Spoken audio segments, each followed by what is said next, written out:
साथियों नमस्कार। साथियों लगभग 15 से 16 दिन हो चुके हैं उत्तरकाशी में, उत्तराखंड के उत्तरकाशी में जो अंडरग्राउंड टनल बन रही थी, ऑल वेदर टनल। ये ऑल वेदर टनल की जो परियोजना है चार धाम की, उसका एक हिस्सा था। लगभग 4 से 5 किलोमीटर की सड़क बननी थी, अंडरग्राउंड टनल बननी थी। इसमें लगभग 2-3 किलोमीटर कंप्लीट भी हो चुका था प्रोजेक्ट दोनों तरफ से। और ये अचानक से दिवाली के दिन इसमें 41 मजदूर फंस गए। लैंडस्लाइड हुआ और लैंडस्लाइड होके वो मलबा बीचों बीच में फंस गया और उस मलबे के कारण 41 मजदूर दोनों तरफ से फंस गए और निकलने की कोई उनकी गुंजाइश अभी तक फिलहाल तो नहीं बन पाई है।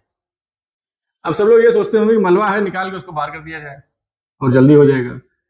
ऐसा नहीं है, क्योंकि पहाड़ का मलबा गिरना और वो भी किसी केव में गिरना, केव मतलब गुफा, गुफा ही कह सकते हैं इसको, कोई गुफा बन रही थी। टनल कह लें या गुफा कह लें, केव कह लें, बात एक ही है। केव में गिरना, उसके बाद उसकी जो डेंसिटी होती है वो कितना डेंस हो जाता है, कितना कंप्रेस हो जाता है, ये एक साइंटिफिक रीजन है कि उस वजह से मलबा नहीं निकल पा रहा है। अच्छा, जो ड्रिलिंग मशीन लगभग जो हॉरिजॉन्टल ड्रिलिंग मशीन का जो काम चल रहा था काफी दिनों से, जो विशेषज्ञ लगे हुए हैं, उसमें भी ड्रिल मशीन जो ऑगर है, ऑगर का ब्लेड है, वो टूट जा रहा है बार बार। उसके टूटने के कारण बताया जा रहा है कि जो आरसीसी की वॉल थी वो टूट कोलैप्स हो गई थी, उसमें जो सरिया थी वो सरिया फंस रहा है, वो सरिया फंस के ऑगर मशीन भी हॉरिजॉन्टल नहीं चल पा रही है। तो अब प्लान किया गया कि वर्टिकली ऑगर मशीन चला के या ड्रिल करके छेद किया जाए और वहां से मजदूरों को निकालने की कोशिश की जाए, चोटी से, पहाड़ के ऊपर से। सब बातें ठीक है, सब कुछ ठीक है। 15 दिन बाद आर्मी को लगाया गया है इस अभियान में, इस हिस्सा लेने के लिए और इस अभियान में जो फंसे हुए मजदूरों हैं उनको निकालने के लिए।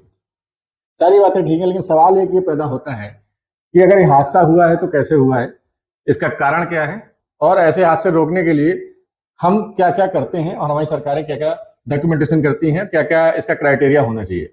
साथियों, कोई भी प्रोजेक्ट शुरू होने से पहले उसका जियोलॉजिकल सर्वे होता है। जियोलॉजिकल सर्वे जो होता है वो इसलिए किया जाता है कि यहाँ की मिट्टी की स्ट्रेंथ कैसी है और यहाँ का वेदर कैसा है, यहाँ पे जो स्ट्रक्चर बनने वाला है उसका इम्पैक्ट क्या होगा, और उसी हिसाब से उसका डिजाइन बनता है, उसी के हिसाब से उसका डिजाइन बनाया जाता है। तो उसके लिए सॉइल टेस्ट होता है, प्रॉपर सारी चीजें होती हैं। सॉइल टेस्ट का रिजल्ट आता है तब पता चलता है कि हाँ इस जमीन में पाइलिंग हो सकती है कि नहीं हो सकती है, इस जमीन में फाउंडेशन कैसे बनानी चाहिए, कितनी मोटी बनानी चाहिए और कितनी ऊंची बिल्डिंग बन सकती है। उसी हिसाब से हिमालयन रेंज में, हिमालय के अंदर जितनी भी टनल बनती है, जियोलॉजिकल सर्वे के थ्रू ही इसमें बताया जाता है कि किस टाइप की चट्टानें इसमें हो सकती हैं और किस टाइप की मिट्टी इसमें पाई जा सकती है। तो किस हिसाब से, किस मेथड से हमको ड्रिलिंग करनी चाहिए। ड्रिलिंग दो प्रकार से होती है, एक ड्रिल मशीन से होती है जो धीमे धीमे धीमे ड्रिल करती है, और एक होती है ब्लास्टिंग के उससे। तो ब्लास्टिंग से जो टनल बनाई जाती है ब्लास्टिंग करके, तो उसमें इस चीज का ध्यान रखना चाहिए कि ब्लास्ट जो यूज किया जा रहा है, जो मटेरियल यूज किया जा रहा है, उसमें कहीं इतना तेज ब्लास्ट तो नहीं है कि वो जितना एरिया उनको कोलैप्स करना है उसके अलावा और भी कई जगह को इम्पैक्ट कर रहा हो। तो सवाल यहीं पे आके क्वेश्चन बनता है कि अगर जिस कार्यदायी संस्था को काम दिया गया था, अवार्ड किया गया था जो ये प्रोजेक्ट, क्या वो कार्यदायी संस्था इस चीज को लेके एक्सपर्ट थी या नहीं थी। देखिए, सड़कें तो बहुत बन रही हैं, उसी हिसाब से कंपनियां भी बहुत निकल के आ गई हैं। मेन ये होता है कि एक्सपीरियंस कितना है, अनुभव कितना है, आपके पास टीम कैसी है, आपके पास सेफ्टी टीम कैसी है, आप सेफ्टी को देखते हुए कैसे काम कर रहे हैं। क्योंकि सिविल के बड़े बड़े प्रोजेक्टों में रिस्क बहुत होता है, हाई रिस्क बहुत होता है, और रिस्क मैनेजमेंट संभालना ये बहुत ही बड़ी टेढ़ी खीर है। इसको इतना आसान नहीं मानना चाहिए, जो कि अमूमन लोग ऐसा करते नहीं है, सुरक्षा की दृष्टि से काम नहीं करते हैं। तो मैं ये कहना चाह रहा हूँ, जो अंदर जो ये हादसा हुआ है, तो इसका कारण क्या हो सकता है, इस पर हम लोगों को थोड़ा ध्यान देने की जरूरत है। हालांकि अभी मजदूरों को निकालना बहुत जरूरी है, क्योंकि उसके लिए कुछ भी किया जाए, पूरे भारत की इंजीनियरिंग इस समय वहीं पे केंद्रित है। और जो टनल कोलैप्स हुई है, उस कोलैप्स टनल में उस मजदूरों को कैसे निकाला जाए, उन मजदूरों को, वो कहीं ना कहीं मद्रास की इंजीनियरिंग टीम इसमें लगी हुई है और देख रही है। उम्मीद करते हैं जल्दी से जल्दी मजदूरों को बाहर निकाला जाए। अच्छा, ये हादसे जो होते हैं, उसके हादसों का कारण वो जरूर देखना चाहिए और उसको समझना बहुत जरूरी है। साथियों, सेफ्टी बहुत जरूरी है और बहुत ही मस्ट है।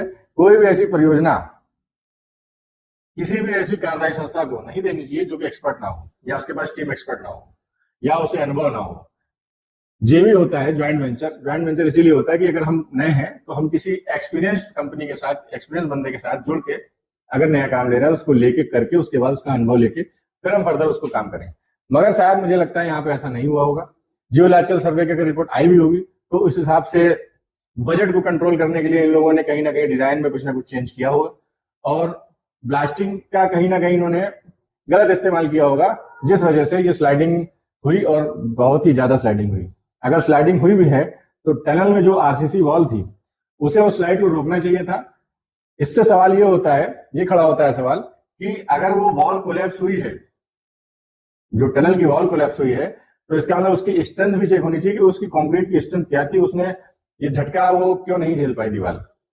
और अगर नहीं झेल पाई है तो अभी तो चलिए मलबा निकाला जाएगा, सब निकाला जाएगा, फर्दर जो इन्होंने काम ऑलरेडी 50% कर रखा है वो कितना मजबूत है, उसमें कितनी स्ट्रेंथ है, ये भी एक सोचने और देखने की बात है। क्योंकि जब ये परियोजना चालू हो जाएगी, जब रोडें सड़कें चालू हो जाएंगी, उसके बाद अगर कोई ऐसा हादसा होता है तब उसका जिम्मेदार कौन होगा। अभी तो चलिए मजदूर काम चल रहा था, मजदूर है, मजदूर अभी अभी सारे मजदूर ठीक है, फिलहाल उनको निकालने का काम हो रहा है। मगर जब ये रोड चल जाएगी, चलने के बाद अगर इसमें ठीक से इसकी देखरेख या इसकी जांच नहीं की गई तो उस समय उस हादसे का जवाब और जिम्मेदारी कौन लेगा, ये एक बात सरकार से मैं पूछना चाहूंगा। फिलहाल आज के लिए इतना ही।